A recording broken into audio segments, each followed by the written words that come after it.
Hello, welcome to another Out of Spec Reviews video, and we have another video with the EQE from Mercedes, the SUV version, the 350 Plus version, EQE SUV 350 Plus. Yeah, I hope you like letters and numbers because that's all Mercedes knows what to use in their vehicle. We've done testing already with the 500 4MATIC, even I think the 350 4MATIC maybe, of course the AMG version, but this is the base model, rear-wheel drive only, 350 Plus. Now, maybe a base model, but still spec'd at $88,000. Part of that is the AMG kind of looks and design feel, which, by the way, these are the AMG quote-unquote wheels. We previously tested the 500 4MATIC, and it had the aero wheels, so we'll probably see a bit of a hit on range with these. I've already done a range test with this car, actually earlier today. I'm sure that video is already up by now. And it did a little bit worse than the other version of the EQE SUV with the aero wheels. So I know they do make a difference because the conditions were otherwise basically identical. So let's get into the test. I'll tell you everything about it and a little bit about the car too.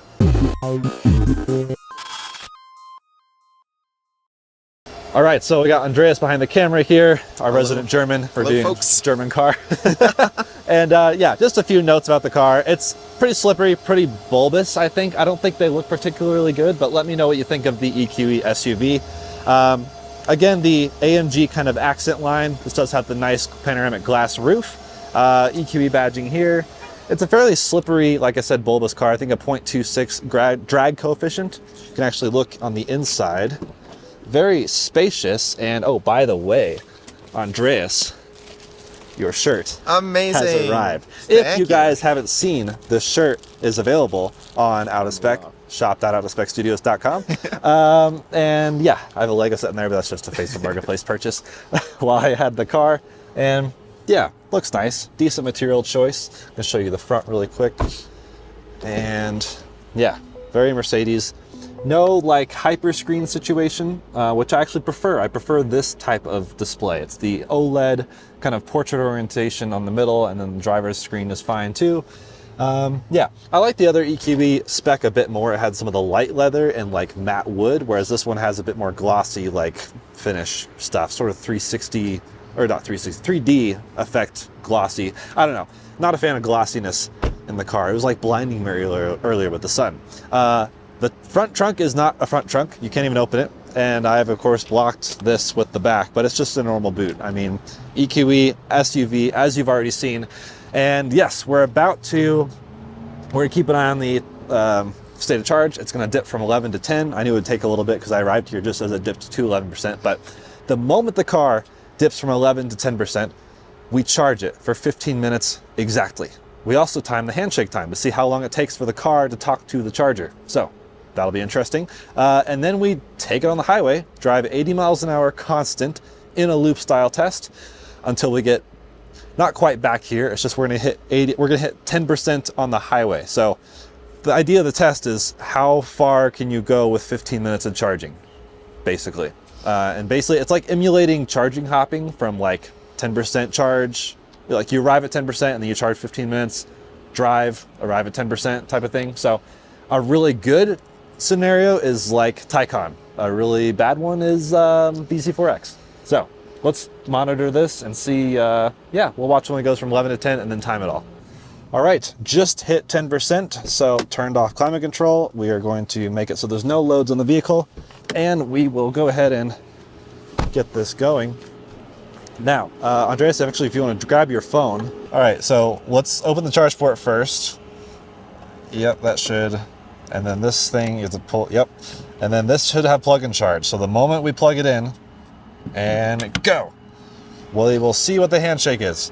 Not as good as a Tesla handshake. This is like 6 seconds? Yeah, with Tesla, by now we'd already be charging. Yep. This still says connected to vehicle, yada, yada, yada. Oh man. There we go, authorized. We wait till contactors start clicking.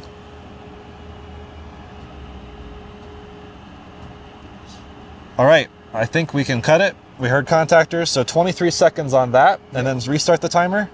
And we'll do a 15-minute, actually you could do a 15-minute timer, I guess. Okay, yeah.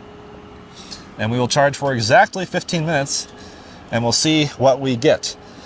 This car should see peak charging of about 170 kilowatts. We'll see if we actually get that. Sometimes charging is a bit finicky. By the way, these, we didn't really see these earlier. These taillights look super sweet. And honestly, we can now look at the trunk while we're here. Yeah, decent size. And there is also the charging cable down there, level 2 by Webasto, I guess, level 2/level 1 charger. But decent boot space, honestly not class leading per se, but good materials throughout. I would even consider maybe car camping in this car. Oh yeah? Actually, I wonder if I can even fit. Here, hold this. While the charging's ramping up. What else would he do? Let's see. How do you lower these? It's ABC, always be camping. So Always be camping. I don't even know. There's not like a button back here. Well, maybe I won't worry about it. Jordan But I would for sure fit. By the way, we are at 170 kilowatts, or 169. Nice. And yeah, we're just going to see how long that lasts. I don't know. How many % do you think we're going to gain? Oh my god. In I have no idea of this car. I would 15 say minutes.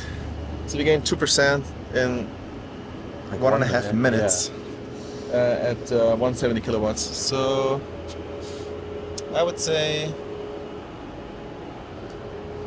48%. Nice. Right, I guess. I didn't even do any math. I'll just say we'll leave at 50. Okay. Rough guess. Yeah. And then we'll see how far that takes us. I think we'll probably do, I don't know, 120 miles is what the Plaid did. Uh-huh. Model Y, though, did like 100 maybe, I want to Mhm. say.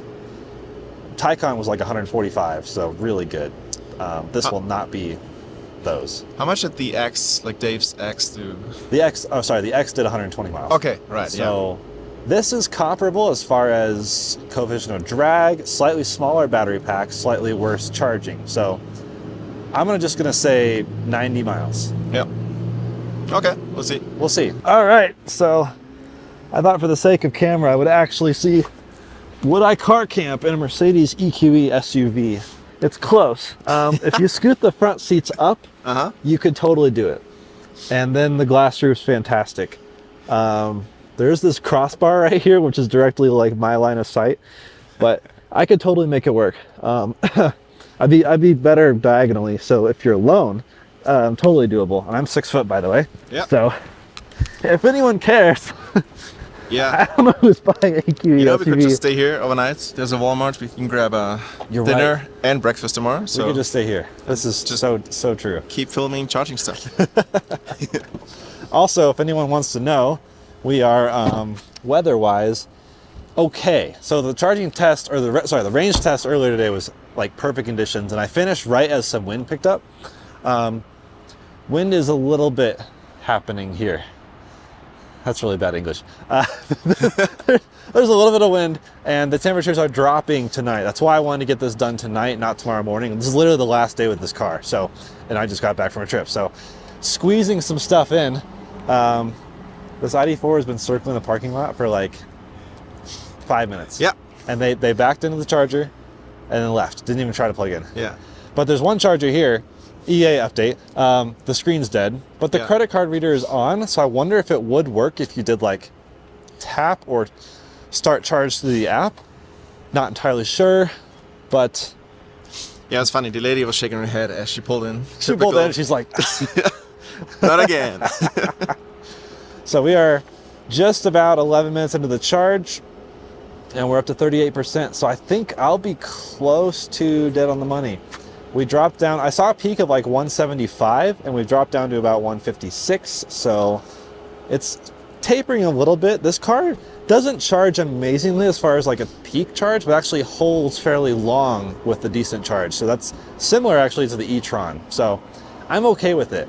I would love to see 200 kilowatts. I feel like everything nowadays should just peak at 200 kilowatts, but this is not a high voltage car. This is like a 300 something, maybe 400 volt car. So not going to do incredible numbers, but yep, just 3 more minutes left and we'll hit the road. 3, 2, 1, 15, stop. And Andreas was so close. He guessed 48 and it was 47. I guessed 50 because I'm living in this dream world of a flat charging curve. Yeah. So if it had held 175, I would have been absolutely I correct. was off by like a quarter gallon. So So we did 39.6 kilowatt hours in 15 minutes exactly. Nice. $22. Thank you, Mercedes. thank you, Mercedes. So we are going to hit the road. I have no loads currently on the car. There we go. So let's reset everything. So we're doing 70 miles an hour, Eco, not Eco Plus. With Eco Plus, you basically can't have full climate control at all. It's like really basically useless. But we are going to back out and hit the road. So the highway is just a short spurt down the road, and that's where we will be doing 80 miles an hour constant, because it's well, first of all, it's, you know, kind of into the late evening, actually mid-evening right now, 8:15 as we were filming this. We should have no traffic, which is absolutely ideal circumstances. We are also switching to eco mode. The annoying thing about this car is even if you drive somewhere in eco mode, it will take you out of eco mode every time you restart the car. I wish it didn't do that. So let's talk power numbers for the EQE 350 Plus. I don't really know why there's a plus. Maybe because they can't imagine not having the plus. I don't know. Yeah, 288 horsepower, I believe, which is 215 kilowatts. But you can see here, I am floored, and I'm using only 63% of the accelerator because I'm in eco mode or efficiency mode. So that limits you to 63%, which is 135 kilowatts of power, which is not much power for an SUV that weighs something like 5,300 pounds. Near as makes no difference. So I actually won't be able to get up to 80 unless I push past the kickdown switch, and that will get us to the desired cruise control of 80 miles an hour, which, because it's German, means 80. Yep. So I've already verified this earlier today that 80 indicated is actually 80 GPS verified. So we basically just stay on this road for, well, we basically turn around when it's roughly halfway point back to the charger. And when we get to the halfway point, we will navigate to the charger so that the vehicle will precondition the battery, which is a normal real life road tripping circumstance. So that's what we're doing. We'll catch you along the way. I guess we'll check in when we do the turnaround. There's not a whole lot to report with these tests, which is kind of nice. Other than, yeah, it's decently comfortable car. MBUX is nice. Now, notably, if I turn these lights off, there's really no ambient lighting in here, or did someone turn it off? That's crazy. Let's go into comfort here. If you go to comfort, then you go to ambient lighting. Brightness, 0. Who had this car before? That's crazy. Okay, we're just gonna put them all. Oh, hello, future. Yeah, now we're in the party zone. It's like Tron style here. And someone had it on monochrome instead of multicolor, which is, this is the true way to do it. So, wow. I don't know. If we're doing efficiency testing, Andreas, I think we should go green.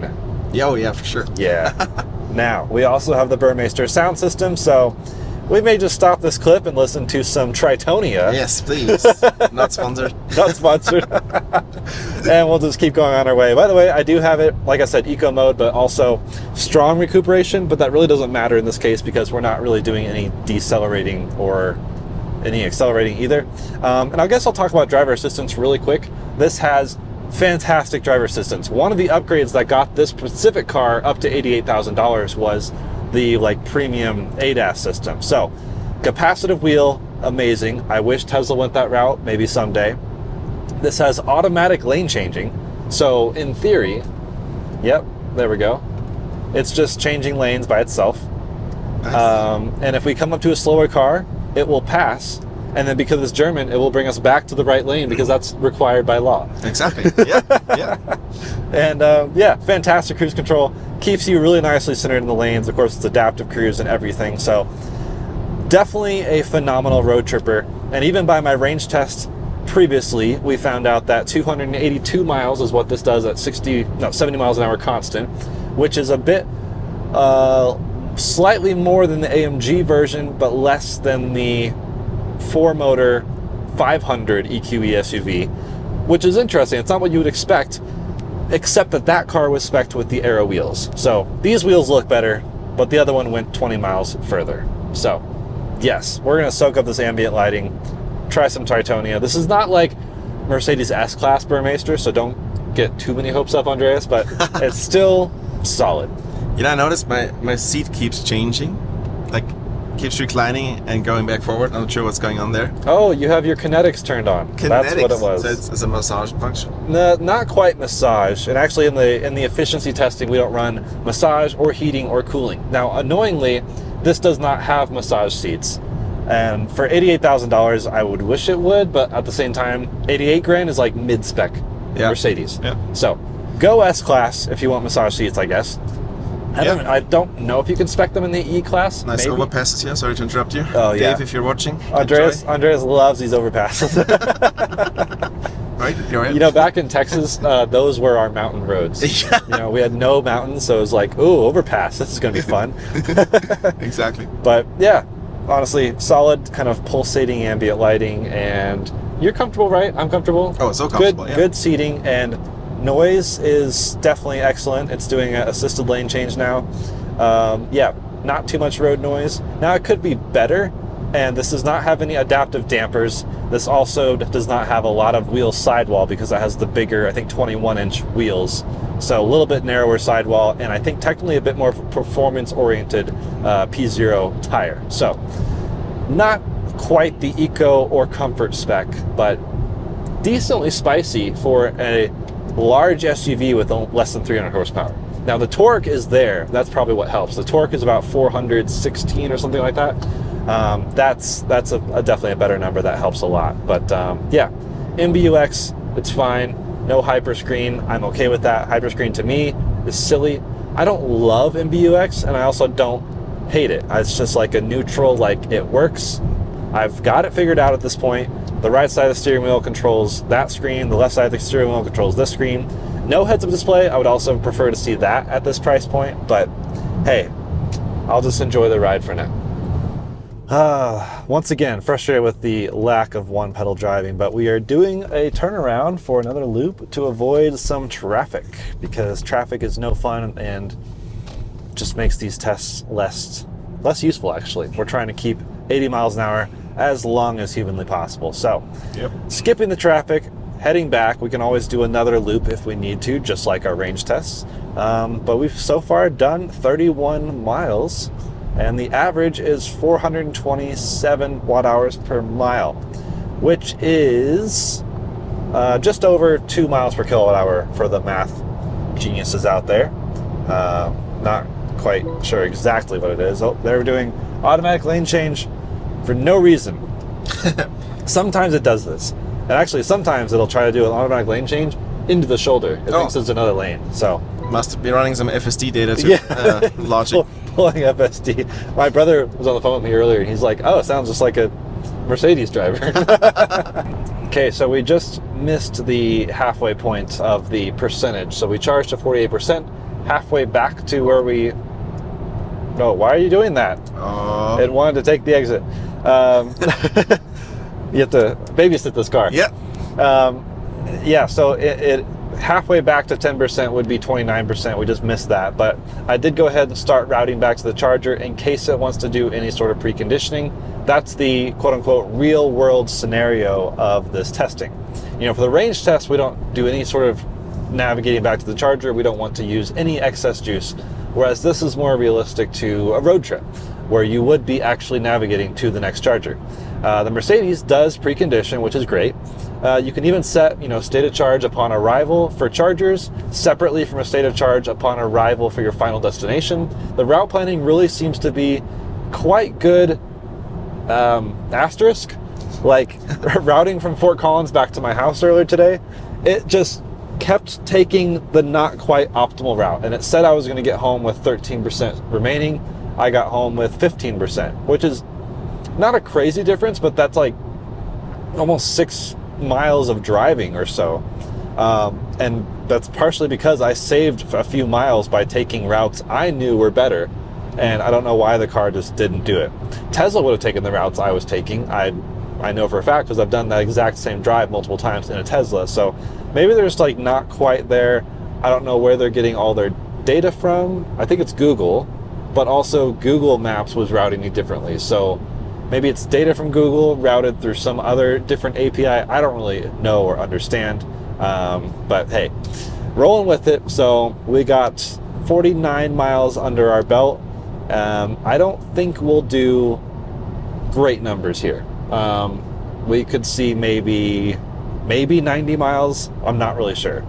Of course, higher speeds really kills efficiency. This being just over 2 miles per kilowatt hour is not class leading by any means. We are in a bit colder temperatures.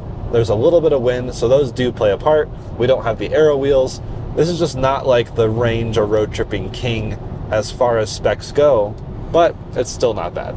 Hey, Andreas. Yes, Some sir. overpasses. Oh, glad I'm filming just as we were passing under those overpasses. And a little bit of rainfall. We'll see how the weather does, but yeah, storm kind of coming in overnight, I think, and we're definitely beating most of it, but still a little bit. So that's something to keep in mind. I mean, this is literally the only time we could do this test, so I'd rather have it in not quite perfect conditions than not at all. But again, that's why we take notes on our tests and document those notes. This could have been a little bit better, probably in warmer weather.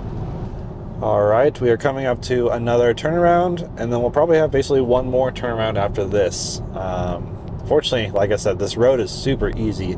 80 miles an hour constant is a piece of cake.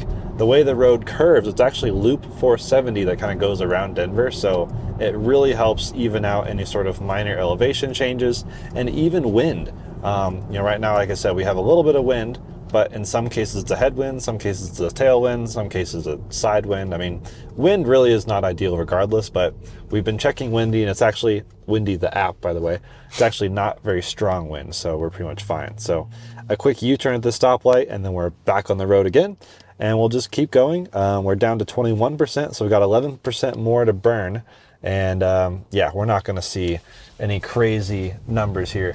Rear wheel steer, by the way, insane. I just did a U-turn on a dime, inner lane to inner lane. Not many cars could do that, especially an SUV of this size. Okay, we are taking our last turnaround point, exit, and we are at a cool 420 watt hours per mile.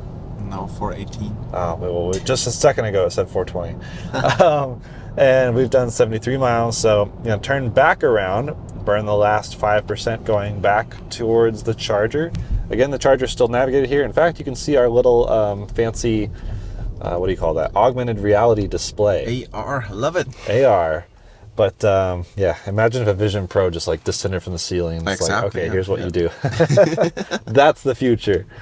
But easing back on, eco mode really is nice in this Mercedes because it forces you to be easy on the accelerator. Like we showed earlier, even full pedal before the kickdown switch is 63%. So jumping back on, it is really cool AR, but the AR in the S class with the huge heads-up display is like next level. Like it's literally showing you in real time where cars are, like on the actual road surface. Like it's kind of magical. And that was, 2 years ago when I last tried that, so I'm sure it's improved since then. So Mercedes does have a lot of awesome tech. So easing back up to 80 miles an hour, we are just about ready to merge onto the highway for the final time. And like we said earlier, no traffic. This is absolutely fantastic. Yeah.